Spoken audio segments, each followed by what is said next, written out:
وَمِنْ آيَاتِهِ مَنَامُكُمْ بِاللَّيْلِ وَالنَّهَارِ وَابْتِغَاؤُكُمْ مِنْ فَضْلِهِ إِنَّ فِي ذَلِكَ لَآيَاتٍ لِقَوْمٍ يَسْمَعُونَ۔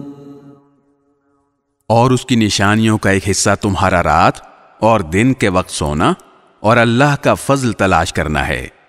یقیناً اس میں ان لوگوں کے لیے بڑی نشانیاں ہیں جو بات سنتے ہوں۔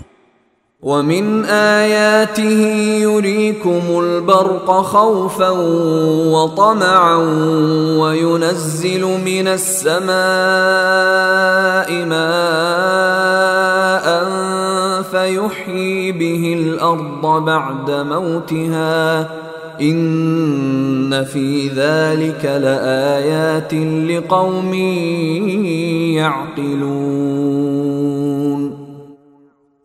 اور اس کی ایک نشانی یہ ہے کہ وہ تمہیں بجلی کی چمک دکھاتا ہے جس سے ڈر بھی لگتا ہے اور امید بھی ہوتی ہے، اور آسمان سے پانی برساتا ہے جس کے ذریعے وہ زمین کو اس کے مردہ ہو جانے کے بعد زندگی بخشتا ہے۔